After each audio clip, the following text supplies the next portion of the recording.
There are certain qualities, traits, attributes that should be just part of our identity as God's people. But one creates probably more controversy than everything else combined. And that's just the thought, the concept of generosity. We often, not always, but often get one of two extremes, either the negative, what does it cost me? What do I have to give up? People looking for a way out of it. Or the other extreme, what's the blessing? They're looking for the reward that goes with it.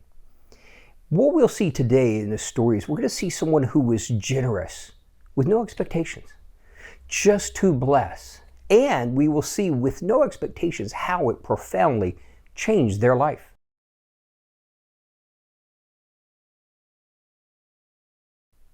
Generosity is one of those traits, qualities that should be just a core part of our identity as God's people. Unfortunately, often it provokes extreme responses. On one hand, we get this portion of people of faith who literally will do the math. Oh, if I'm going to do this, here's the expected blessing that will come from it, what I'm looking for. I don't think that's really God's intention. I don't see that as well balanced. But is also to the other extreme, we get those who they're fearful, they're negative. What does it cost me? I worked so hard for this. Is there another way for us to do this? Do I have to? What we'll see in this story is how generosity just flowed from their heart. In fact, they were insistent on being generous. I think that should really be that well-balanced identity that we have. But because of their insistent generosity, we'll see how it changed their life in a profound way. Now, if you want to follow along, the story is in 2 Kings chapter 4. And it starts in verse 8. Now, Elisha, as you're probably aware, is this amazing, mighty man of God. He's a prophet. God used him to do unbelievable miracles. And he's coming to the area.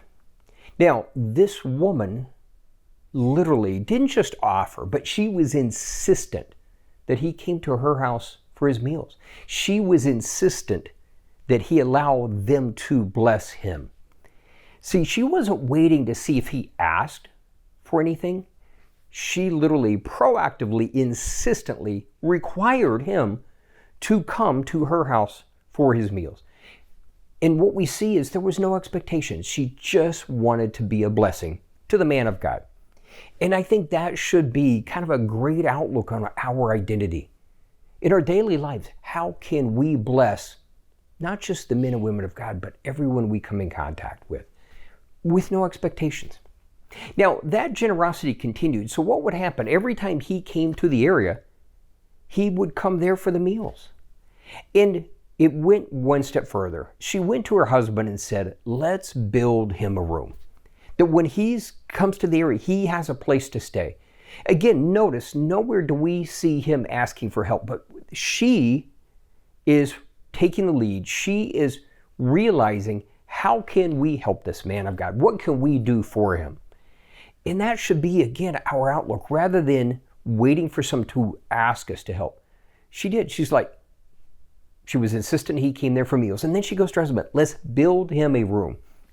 Now, when they did that, they went to the absolute extreme. They built it, they furnished it, bed, desk, you name it, everything he would need.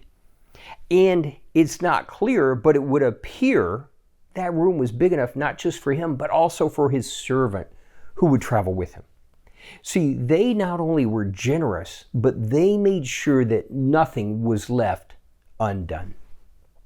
So the day came when Elisha is staying there and he calls the woman and says, what can we do for you? Now, this is where I see that she had no expectations.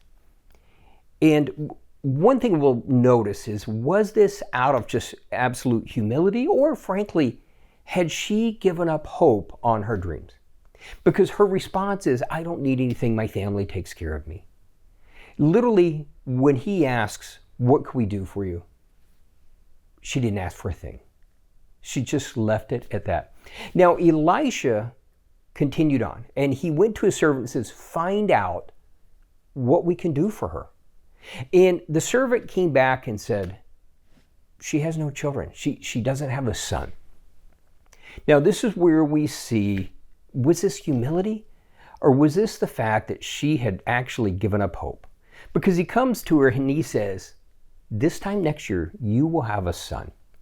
And what we see from her is this response of, please don't tell me that.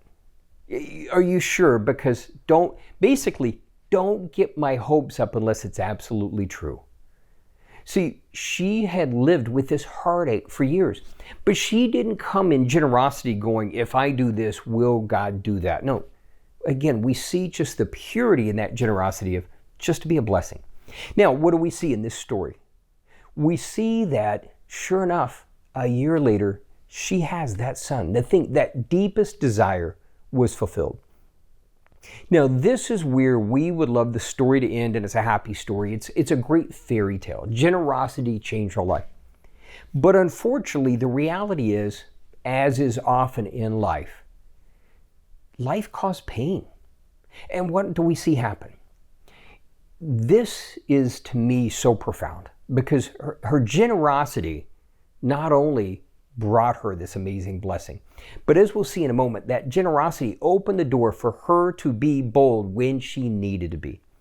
So we see later that the son, the child, he has a headache, and he goes to lay down, and they go to check on him, and he has died.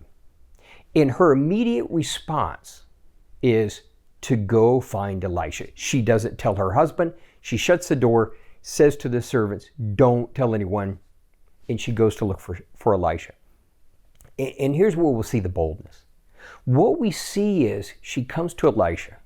Now, she had to take the initiative. And this is something for you and I to realize. There are times when we want God to move, but we need to take initiative. And here's why I can say that. So Elisha and the servant see her coming. And Elisha makes a profound statement. He says, God has not shown me why she's here. See, Elisha had not heard from God. She had to take the initiative. But she's not only taking the initiative, as we'll see, profound boldness. So she comes and she tells Elijah the issue. And Elijah, absolutely, he hands his staff to the servant and says, don't stop for anything, don't talk to anyone, but go and lay this staff on the child. But she had boldness. And we're going to see that boldness paid off. She literally says, I'm not going anywhere until you promise to go with me. See, even though she saw Elijah's intention through the servant to bring healing, she wasn't going to accept that. And her prior generosity had opened the door to be able to be bold. She now had the relationship where, and you notice she didn't say, look at all I've done for you. But all of that prior generosity had opened the door to her ability to be bold. And what does she do? I'm not going anywhere until you promise to go with me. And what do we see?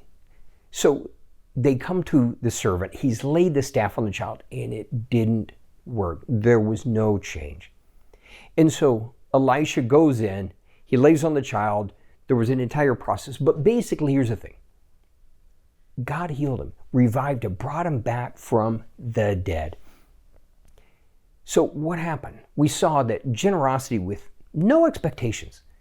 In fact, an insistent generosity led to her greatest desires being fulfilled. But then when life brought pain, as it always does, she was able, because of that prior generosity, to be bold and see God move in a powerful way again. And it all went back to that generosity. See, if she had never done that, if she had never been insistent, we would have never seen this story. We would in heaven find this couple who just loved God but never saw their dreams fulfilled. But instead, what do we see? Out of that insistent generosity, with no expectations, God fulfilling their greatest desires. And when life brought pain, God brought resurrection. God brought revival. He brought his power and brought that dream back to life.